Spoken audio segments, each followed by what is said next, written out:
सोचो कि जिस तंदूर में तंदूरी रोटी बनती है, अगर उसी तंदूर में किसी इंसान को उसके ऊपर घी डालकर भूंजा जाए तो वो मंजर कैसा होगा। तो कुछ ऐसा ही हुआ था नैना शाहनी के साथ। Today case is about a tandoor kand. 2 जुलाई 1995। इस केस में मिले 3 कैरेक्टर थे जो तुम्हें याद रखना है। पहला सुशील शर्मा जो कि इंडियन नेशनल कांग्रेस यूथ का लीडर था। दूसरा नैना शाहनी जो कि सुशील शर्मा की बीवी और कांग्रेस की कार्यकर्ता थे। तीसरा मतलूब करीम जो कि नैना का एक्स बॉयफ्रेंड और कांग्रेस का कार्यकर्ता था। नैना और सुशील कॉलेज में मिले थे, दोनों के बीच प्यार हुआ और दोनों ने शादी कर ली। इन दोनों की शादी इतनी प्राइवेट थी कि ये लोग जहाँ पर रहते थे गोल मार्केट में दिल्ली में, इनके अगल बगल के लोग तक नहीं जानते थे कि ये लोग शादीशुदा हैं। बहुत ही 1-2% लोग। अब आपके मन में एक सवाल आ रहा होगा कि जब मतलूब नैना से प्यार करता था, उसका एक्स बॉयफ्रेंड था, तो उन दोनों ने शादी क्यों नहीं की। क्योंकि नैना के घर वाले तैयार नहीं थे कि नैना मतलूब से शादी करे, क्योंकि मतलूब एक मुस्लिम था। इसकी वजह से इन दोनों के बीच शादी नहीं हो पाती।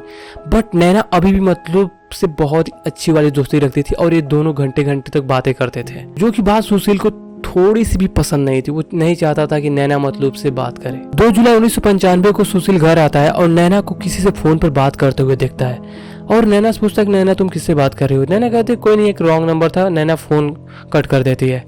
फिर सुशील थोड़ी देर बाद, क्योंकि यार पहले ना वो जो वाला फोन देखो टेलीफोन वाला, उस पर रिडायल करता है। रिडायल करने पर मतलूब फोन उठाता है, मतलूब करीम जो कि नैना का एक्स बॉयफ्रेंड था। ये तो उससे सुशील पहले मिल चुका था, तो उसकी आवाज़ पहचान जाता है और फोन कट कर देता है।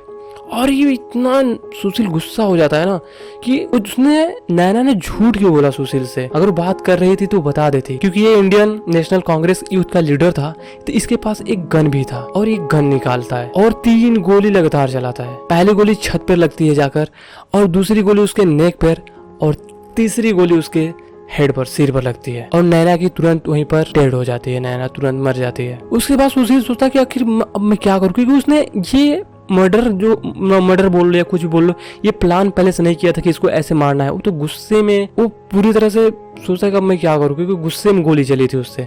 तो फिर उसके बाद क्या करता, उसके घर में एक बड़ी सी पॉलीथीन थी। उस पॉलीथीन में नैना की बॉडी को पहले पैक करता है।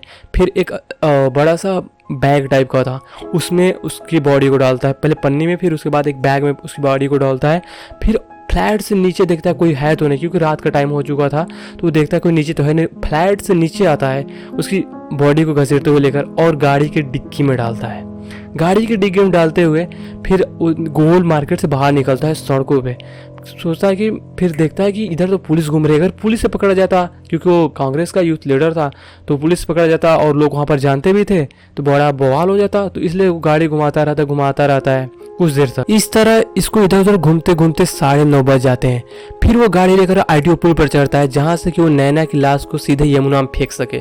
बट उसका ये भी प्लान फेल हो जाता है, क्योंकि वहाँ पर देर रात तक गाड़ियाँ आती जाती रही और लोग भी आते जाते रहे, जिसकी वजह से वो अगर उस लाश को निकालता और यमुना में फेंकने जाता तो लोग देख लेते, इसलिए वो वहाँ पर लाश को नहीं फेंकता है नैना की। फिर सुशील सीधे अशोका निवास अपनी बगिया रेस्टोरेंट में जाता है। जाते ही सबसे पहले गाड़ी पार्क करता है। अपनी गाड़ी को पार्क करके डायरेक्ट अपने रेस्टोरेंट के मैनेजर केशव कुमार से बात करता है।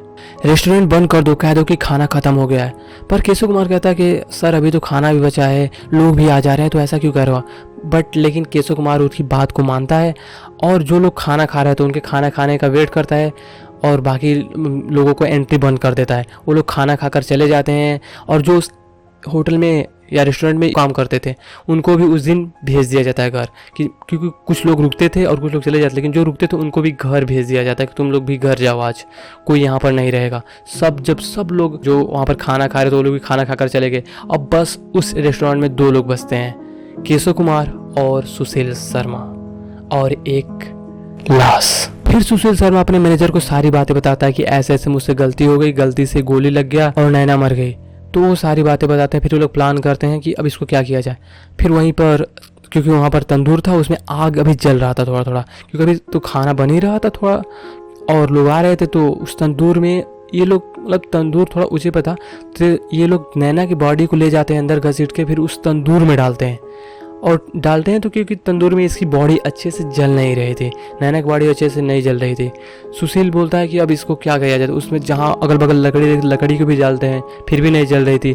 तो ये क्योंकि कांग्रेस यूथ का लीडर था तो अगल बगल उसके ना जो रेस्टोरेंट में गया था उसमें ना वो पोस्टर वोस्टर रखा था, क्योंकि ये लोग प्रचार प्रसार के लिए करते हैं, जो प्रचार वगैरह करते हैं पोस्टर में छपता है अपना, तो ऐसा पोस्टर वहाँ पर रखा था अगल बगल। तो ये पूरे पोस्टर केस उसका कहता है जाओ लेकर पोस्टर आओ, फिर पूरा पोस्टर डाल देते हैं उसमें जो तंदूर था, तंदूर में ये पोस्टर डाल देते हैं। उससे भी बॉडी अच्छे से नहीं जलती, थोड़ी थोड़ी पकड़ती नहीं अच्छे से। फिर क्या करता है, सुशील की नज़र वहाँ पर बटर पे जाती है, क्योंकि बटर रोटी में जो लगता है उस तंदूर रोटी में ऐसा है, तो पूरे बटर क्या थोड़ा डालता है अच्छे से लगने लगता है। फिर सुशील के मन में कहता है कि अगर थोड़ा डाला तो इतना अच्छा लग रहा है, तो वो जितना बटर रखा था पूरा एक ही बार में डाल देता है। इससे क्या हुआ, आग की लपटें बहुत तेजी से उठने लगी बाहर की ओर, क्योंकि ऊपर देखा होगा आपने सल्टर टाइप का लगा होता है, मतलब जो भी ऐसे रेस्टोरेंट वगैरह होते हैं जहाँ पर ये सब खाना वाना बनता है सल्टर टाइप का लगा होता है, पन्नी या कुछ ऐसा बोल दो कि समायना, जैसे कि गांव में शादी उदी में लगता है ना, देखे होगे आप लोग, तो ऐसा लगा था। क्या हो जैसे इतनी तेज इसकी लपटें उठ रही थी, लगता था कि उसमें आग लग लेगा। उसी होटल के बाहर एक औरत सब्जी बेच रही थी जिसका नाम था अनारो देवी। उसे लगता है कि रेस्टोरेंट में आग लग चुकी है, इसलिए वो चिल्लाने लगती है। जब वो शोर मचा रही थी तभी वहाँ पर पुलिस का एक कांस्टेबल वहाँ से गुजर रहा था जिसकी ड्यूटी उस एरिया में थी। तो वह कांस्टेबल उससे आकर पूछता कि क्या हुआ, तो बोलती है कि देखो उस रेस्टोरेंट में आग लग गया है। तो कांस्टेबल उस तंदूर के पास पहुंचने वाला ही था कि तब से केशव देख लेता है और मतलब कि तंदूर के पास जाने से पहले उसे रोक लेता है कांस्टेबल को। और फिर कांस्टेबल बोलता है कि ये आग क्या जला रहे हो, कैसी चीजें जल रही, कि इतनी लपटे उठ रही ऊपर, इसमें आग पकड़ लेगा। तो बोलता है कुछ नहीं साहब, बस ये केशव बोलता है कि बस ये सब बैनर है, कुछ हम लोग जला रहे हैं। तो फिर जो कांस्टेबल था वो चला जाता, कहता ठीक है अच्छे जलाओ और इसको बुझा देना। थोड़ी देर बाद कांस्टेबल देखता कि ये तो आग बुझ ही नहीं रहा, कहीं आग न पकड़ ले। फिर वो कांस्टेबल अंदर जाता है। अब की बार केशव कुमार फिर रोक रहा था उसे अंदर तंदूर के पास जाने से, लेकिन अब की बार वो जबरदस्ती तंदूर के पास जाता है और उसे लगता है कि तंदूर में से कोई फिंगर ऐसे टाइप का दिख रहा है जला हुआ। उसे थोड़ा शक होता है और पीसीआर वालों को मैसेज कर देता है कि यहाँ पर कुछ गड़बड़ है, ये लोग आग न लग जाए, कहीं ये लोग आग भी नहीं बुझा रहे हैं। फिर पीसीआर की टीम वहाँ पर आती है और जैसे ही अंदर जाती है सुशील कुमार देख लेता है और वहाँ से गायब हो जाता है। अब बचता है सिर्फ केशव कुमार। फिर तंदूर के आग को बुझाया जाता है और जैसे ही उसमें से अंगुलियां दिखती हैं, जले हुए अंगुली और ऐसे कुछ बॉडी पार्ट दिखने लगते हैं, तो पुलिस वाले जो पीसीआर टीम थी तुरंत उसको केशव को गिरफ्तार कर लेती है और बॉडी को पोस्टमार्टम के लिए भेज दिया जाता है।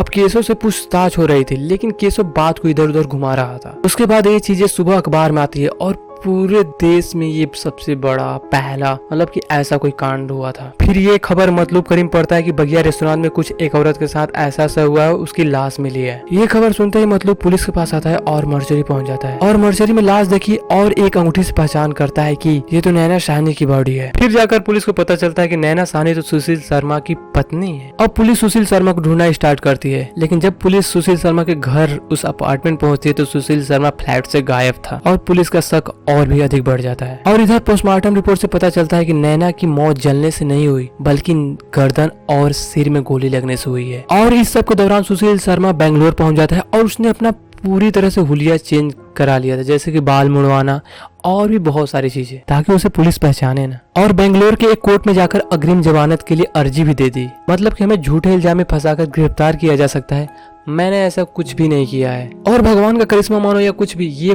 बात दिल्ली पुलिस को पता चल जाती है और दिल्ली पुलिस सुशील शर्मा को पकड़कर दिल्ली लाती है। और उसके बाद सुशील शर्मा से सारे पूछताछ किए जाते हैं कि तुमने अपनी बीवी को मारा है कि नहीं मारा। सुशील शर्मा सारे सच सच बताते हैं कि मैंने ही ऐसे किया था, गुस्से में मुझसे ऐसी गलती हो गई थी। 2003 में दिल्ली की लोअर कोर्ट सुशील शर्मा को फांसी की सजा सुनाती है और केशव को 7 साल उम्र कैद की सजा मिलती है। उसके बाद सुशील शर्मा ने हाई कोर्ट में अपील की और 2007 में हाई कोर्ट ने भी दिल्ली लोअर कोर्ट के फैसले को बरकरार रखा और सुशील शर्मा को फांसी की सजा दी। फिर सुशील शर्मा हाई कोर्ट के फैसले के खिलाफ सुप्रीम कोर्ट में जाता है और 2013 में सुप्रीम कोर्ट ने फांसी की सजा को आजीवन कारावास में बदल दिया, क्योंकि सुशील शर्मा का कोई आपराधिक इतिहास नहीं है और यह समाज के प्रति अपराध नहीं है, बल्कि यह आरोपी द्वारा अपनी पत्नी के साथ तनावपूर्ण व्यक्तिगत संबंधों के कारण किया गया अपराध है। 21 दिसंबर 2018 को दिल्ली हाई कोर्ट ने सुशील शर्मा को तत्काल रिहा करने का आदेश दिया। वह दिसंबर 2018 में जेल से बाहर आया। सुशील शर्मा ने तिहाड़ जेल में लगभग 23 साल बिताए थे।